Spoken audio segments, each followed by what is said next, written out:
Bismillahirrahmanirrahim. Alhamdulillahirabbil alamin. Allahumma sholli ala sayyidina Muhammad wa ala ali sayyidina Muhammad. Assalamualaikum warahmatullahi wabarakatuh. Halo teman-teman, apa kabar semua? Semoga teman-teman selalu dalam lindungan Allah Subhanahu wa taala. Amin. Alhamdulillah, di video kali ini saya akan membacakan DM nih ya dari teman kita. Oke. So di sini ada yang tanya seperti ini, teman-teman.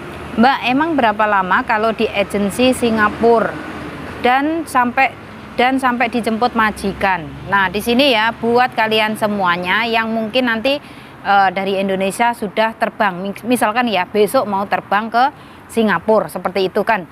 So di sini nanti kalian bakalan berpikir nanti di agen Singapura ditampung berapa lama. Ini biasanya ya teman-teman, itu berapa lama itu nggak lama ya, nggak sampai 1 minggu. Oke, biasanya cuman 3 hari di agen. Karena apa? Pertama kali kalian datang ke Singapura itu kan dicek medical lagi, cek medical ulang ya, itu benar-benar sekujur tubuh seperti itu kan. Setelah itu nanti akan dibawa ke agen ya, kalian balik lagi ke agen kayak gitu. Dan juga ada tes tulis ya, tes bahasa Inggris tulis itu pasti juga ada.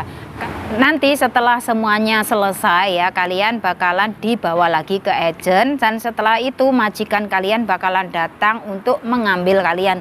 Jadi di sini nggak ada waktu lama, nggak sampai yang namanya 1 minggu 2 minggu tuh nggak ada, terkecuali kalau majikan kalian sedang holiday, masih berada di luar negeri dan kalian disuruh untuk stay atau tinggal dulu di agen, mungkin bisa sampai 2 minggu itu baru diambil oleh majikan ya, kayak gitu. Tapi di sini yang majikannya sudah siap ya, tinggal menunggu kalian saja. Misalkan nih ya,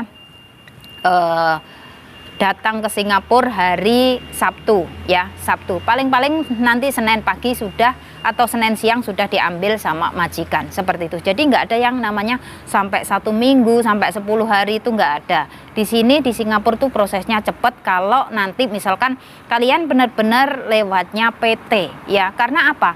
Biasanya kalau di PT itu nggak ada lah, proses di PT itu 10 hari langsung terbang ke Singapura, kecuali yang sudah X ya, yang sudah X, paspor sudah ready, semuanya sudah ready ya. Jadi 10 hari itu maklum, saya maklumi. Tapi kalau yang masih pemula ya, untuk pertama kali datang kerja ke Singapura, numpang proses di PT 10 hari itu nggak ada. Karena untuk ngurus paspor, untuk cek medical, untuk PAP, untuk tetek bengeknya itu butuh waktu yang cukup lama. Belum lagi untuk nanti nunggu visa turun, untuk nunggu lagi jobnya turun, itu nggak ada yang instan, nggak ada yang sampai 10 hari, itu nggak mungkin ya.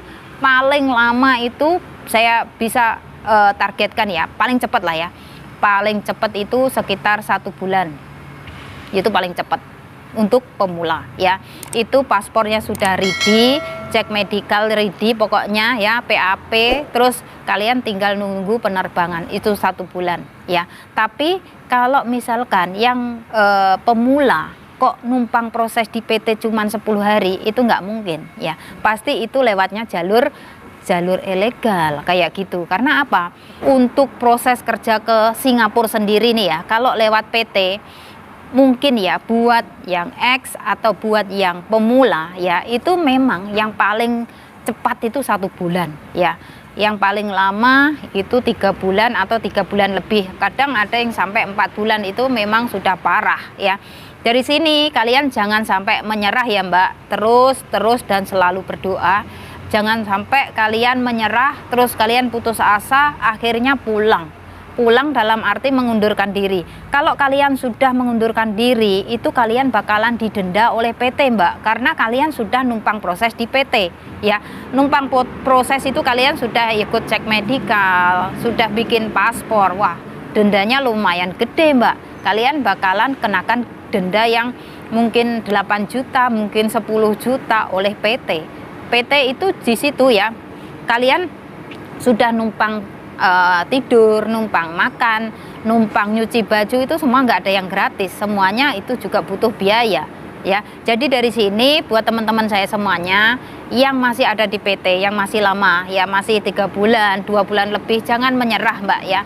Ikutin alur ceritanya, perbanyaklah berdoa, dekatkan diri selalu sama Allah, minta sama Allah semoga diberikan kemudahan semoga cepat dapat majikan, segera dapat majikan. Kalau berdoa ya Mbak, itu yang khusyuk, berdoanya itu yang benar-benar serius kayak gitu Mbak ya. Jangan sampai kalian saat ini berada di PT ya, dipergunakan untuk misalkan ngerumpi ya. Ada, saya ini juga paham kayak gitu, boleh ngerumpi Mbak, tapi sewajarnya. Kalau sudah waktunya sholat, sholat. Kalau sudah waktunya kita itu untuk ibaratnya, semua itu ada batasannya loh Mbak ya.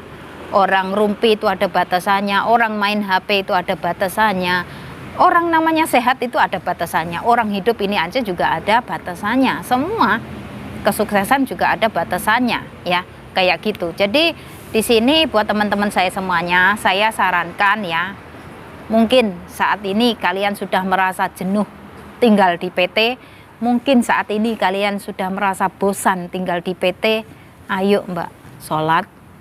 Dan jangan sampai tinggalkan yang namanya sholawat ya, perbanyak sholat ya, pokoknya tepat waktulah, ibaratnya sudah mendengarkan adzan kayak gitu ya, cepet-cepet ambil air wudhu, berdoa, zikir, minta selalu sama Allah agar diberikan kemudahan, sholawat Mbak, perbanyak sholawat ya, agar apa toh, agar kita itu ibaratkan kita itu punya masalah tapi kita tetap tenang, kita tetap adem kayak gitu ya. Saya tahu misalkan kalian saat ini berada di PT, mungkin keluarga kalian, kenapa toh istriku, kenapa toh anakku kok nggak berangkat-berangkat, di PT lama banget, sudah pasti keluarga kalian bakalan kecewa lah ya namanya, ya Allah anakku kok lama banget nunggu di PT, ya Allah istriku kok lama banget di PT, sudah pasti keluarga kalian bakalan datang ke PT untuk menjenguk ya, seperti itu loh teman-teman ya, betapa susahnya numpang proses di PT, terus nanti kok setelah sampai di rumah majikan kalian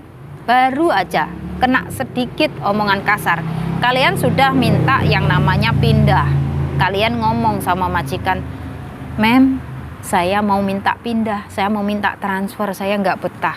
Jangan teman-teman, jangan ya. Saya di sini sarankan ya, ngasih saran, pertahankan selagi majikan nggak main fisik, pertahankan selagi kalian masih merasa oke-oke saja. Ya saya tahu kalian bakalan merasa ya Allah sakit banget, kayak sama, saya juga seperti itu teman-teman. Saya itu pernah berada di posisi yang seperti itu, saya sampai putus asa. Pokoknya aku mau pulang lah, nggak sampai finish kontrak. Pokoknya nanti Desember aku mau pulang aja lah. Ngapain aku capek-capek di sini jadi TKW? Mendingan aku pulang aja lah. Tapi dari situ, di situ ya teman-teman, dari situ akhirnya saya berdoa, saya minta sama Allah, ya Allah berikanlah aku kesabaran ya Allah. Ya Allah berikanlah aku kekuatan ya Allah. Ya Allah semoga aku bisa sampai finish kontrak ya Allah. Semoga aku bisa melaluinya semua ini dengan penuh kesabaran ya Allah. Ya Allah berikanlah aku kekuatan ya Allah. Selalu teman-teman ya, itu selalu, apalagi kalau saya ini sedang capek ya, capek banget kayak gitu, saya itu nangis, saya itu kalau capek nangis teman-teman ya, nggak ada jalan lain selain nangis, saya itu nangis, terus setelah nangis nanti ya paling-paling setelah itu kan hatinya sudah lega ya teman-teman. Orang tuh kalau apalagi perempuan ya, kalau orang punya masalah atau lagi capek atau apalah kayak itu, kena komplainan dari majikan atau kena marah dari majikan, itu pasti kita itu bakalan yang namanya cepet nangis. Apalagi saya ini orangnya cengeng banget nih teman-teman ya. Jadi dari sini kalau saya sudah nangis itu saya sudah rasanya sudah lega banget. Oke. So setelah itu ya udah, nanti waktunya bekerja lagi, waktunya makan ya makan kayak gitu. Terus biasa majikan juga seperti itu, sama, setelah ngeromeng ya, setelah maki-maki kita kayak gitu ya, itu sudah selesai, sudah nanti ngomong biasa, terus nyuruh apa kayak gitu, itu udah biasa teman-teman, wajar di Singapura tuh seperti itu, wajar. Nanti buat kalian semuanya jangan sampai kaget ya setelah tiba di rumah majikan, terus majikan kalian itu misalkan ya marah-marah atau maki-maki kalian, jangan diambil hati ya. Saran dari saya, jangan dimasukkan ke hati, jangan diambil hati. Nanti kalian sendiri yang rugi ya. Ibaratkan itu memang kita yang salah. Kita agar bisa lebih semangat ya, agar kita itu bisa bangkit kembali. Gitu aja teman-teman, nggak usah diambil, oh majikanku gini-gini, nggak usah ya, nggak usah. Kalau kita kepengen menjadi orang sukses, udah biarkan aja ya, nanti pelan-pelan semua akan berlalu. Ya seperti itu. Jadi di sini buat teman-teman saya semuanya, saya selalu ngasih saran tetap semangat. Semangat itu bukan berarti kita yang semangat orangnya saja koar-koar kayak gitu, bukan. Tapi kita memang di sini tuh benar-benar dihadapkan dengan mental ya. Kalau kita mentalnya kuat, insya Allah kita menjadi orang sukses. Kita bisa membahagiakan orang tua, kita bisa membahagiakan keluarga kita. Jadi di sini kita bisa menjadi orang yang benar-benar bermanfaat untuk keluarga yang ada di Indonesia, seperti itu ya. Jadi di sini buat teman-teman semuanya, misalkan ya kalian nanti setelah tiba di rumah majikan ya, kalian menemukan kesulitan ataupun masalah, entah itu hal apapun ya. Saya di sini selalu ngasih saran, kalian tanya, kalian ngomong, jangan dipendam sendiri, oke? Jadi di sini misalkan kalau ada masalah apapun ya ngomong sama majikan. Kalau kalian kepengen yang namanya transfer uang, ya kirim uang untuk keluarga, minta tolong dulu sama majikan, ya. Untuk yang pemula sudah pasti belum tahu ya kemana mau kirim uang dan ini bagaimana cara kirim uang di Singapura, kayak gitu kan belum tahu ya. Sudah pasti kalau kirim uang untuk keluarga yang ada di Indonesia harus menggunakan work permit, Mbak ya. Kalau di Indonesia namanya KTP, itu wajib ya. Mungkin yang baru pertama kali datang ke Singapura, nanti work permitnya akan keluar setelah 2 minggu atau 3 minggu kemudian, itu pasti akan keluar ya. Setelah itu kalian punya permit sendiri, kalian bisa kirim uang sendiri waktu kalian sedang liburan ya. Di sini buat teman-teman semuanya, kemana sih mbak-mbak TKW yang suka liburan itu pasti ngumpulnya ada di City Plaza dan juga di Paya Lebar ya. Di sana banyak sekali mbak-mbak yang pada rumpi, pada shopping, pada tiktokan apalah, pokoknya komplit banget. Kalian tinggal datang langsung aja ke Paya Lebar ya. Jadi sini Paya Lebar itu bukan untuk tempat liburan aja teman-teman ya. Di sana ada jualan jajanan Indonesia. Oke, ada juga jasa pengiriman uang, ada juga jasa untuk pengiriman barang ke Indonesia. Oke, dan masih banyak lagi. Kalian kepengen yang namanya punya baju yang seperti ini, banyak sekali. Kepengen beli jilbab ya, hijab seperti ini, banyak sekali di City Plaza, banyak banget ya. Kalian nggak perlu khawatir, yang penting kalian bawa duit, bawa uang ya. Kalian silahkan mau shopping silahkan, tapi harus kontrol ya. Kita ini bekerja jangan sampai terlalu boros ya. Kalau terlalu boros teman-teman ya, nanti juga nggak baik ya. Harus dipikirkan masa depan kita. Oke, di sini buat teman-teman semuanya yang saat ini masih ada di Indonesia ya, saran dari saya terbaik buat kalian nanti misalkan sudah terlanjur masuk PT ya, belum punya rekening pribadi, kalian bisa buka rekeningnya di Singapura. Itu nama banknya Bank BNI. Oke.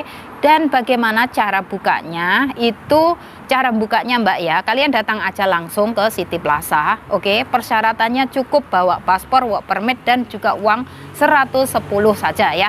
Kayak gitu. Nanti setelah sampai di sana kalian bakalan dibuatkan buku rekening dan juga ATM-nya. Oke, setelah itu ATM akan aktif setelah 3 hari kemudian.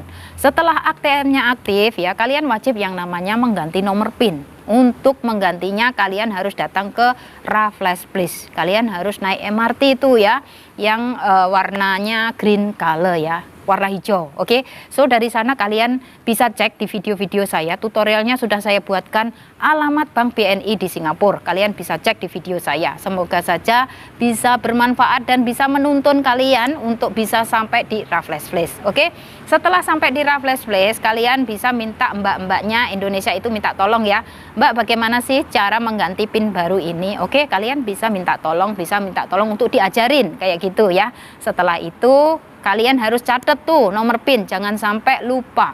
Kalau sampai lupa nanti yang terjadi malah ATM kalian bakalan terblokir. Kasihan kan, nanti harus bikin lagi yang baru, harus datang ke kantornya. Kalau datang ke kantornya hari Minggu nggak bisa Mbak ya, kantornya ada di Raffles Place. Itu hanya hari Senin sampai hari Jumat saja. Dan hari-hari seperti itu kan kita sedang kerja. Sudah pasti dari sini majikan ada juga yang ngasih kita waktu, ada juga yang nggak ngizinin kita keluar. Begitu saja. Oke, so di sini kalian harus berhati-hati dalam menggunakan ATM. Kalian tulis nomor PIN kalian, jangan sampai lupa. Oke, hati-hati dalam menggunakan ATM, jangan sampai ya masuk keluar cabut, nanti kartu ATM kalian bakalan dimakan sama mesinnya. Oke, itu terjadi pada teman saya kemarin waktu saya datang ke Raffles Place, teman-teman. Itu kartu ATM-nya dimakan sama mesinnya, kasihan banget. Oke, setelah itu mbaknya di sini kan bingung, lah ini gimana mesin kartunya ini dimakan sama mesin. Terus saya ngasih saran, mbaknya harus datang ke sini loh. Saya dulu juga pernah kayak gitu, kartu ATM saya itu terblokir, akhirnya saya harus datang ke pusatnya. Dan itu alhamdulillah saat itu kan majikan saya sedang berada di luar negeri itu ya, kesempatan banget saya untuk datang ke sana. Tapi kan saya izin, saya ngomong saya mau ke kantor bank BNI kayak gitu. Mau ngapain? Mau ngurus ATM karena ATM-nya dimakan oleh mesin kayak gitu. Terus akhirnya iya nggak apa-apa kayak gitu. Tapi kan di sini saya izin ya, meskipun majikan saya berada di luar negeri. Oke teman-teman, jadi di sini ya buat kalian semuanya, misalkan kalian sudah punya tabungan sendiri, dari sini kalian bakalan punya yang namanya semangat dalam bekerja ya, punya angen-angen. Apalagi kita ini sebagai seorang perempuan ya yang sudah menikah. Bagi yang belum menikah, kalian juga pasti bakalan berpikir cari modal untuk nanti biaya nikah. Bener apa enggak? Kalau bisa jangan sampai kita itu nyusahin orang tua ya. Kita sudah dibesarkan, dikasih, ibaratnya kita disekolahkan oleh orang tua, itu sudah dipinterkan lah ya ibaratnya kayak gitu. Kita harus bekerja, kita harus ibaratnya jangan sampai yang namanya ngasih beban sama orang tua ya. Kalau bisa sih kita ibaratnya ya balas budi sama orang tua kayak gitu ya teman-teman. Jadi di sini biar orang tua tuh seneng kayak gitu, oh nggak rugi punya anak ini, oh nggak rugi ternyata aku melahirkan kamu kayak gitu. Oke teman-teman, dan di sini nggak lupa juga ya, saya selalu memberikan support serta dukungan buat kalian semuanya. Semoga diberikan kemudahan, kelancaran ya, semoga dipertemukan dengan keluarga majikan yang baik, semoga bisa finish kontrak, syukur-syukur kalau mau nambah lagi. Pokoknya tetap semangat buat masa depan. Oke, dan saya akhiri sampai di sini. Akhir kata, wassalamualaikum warahmatullahi wabarakatuh. See you on my next video. Bye bye.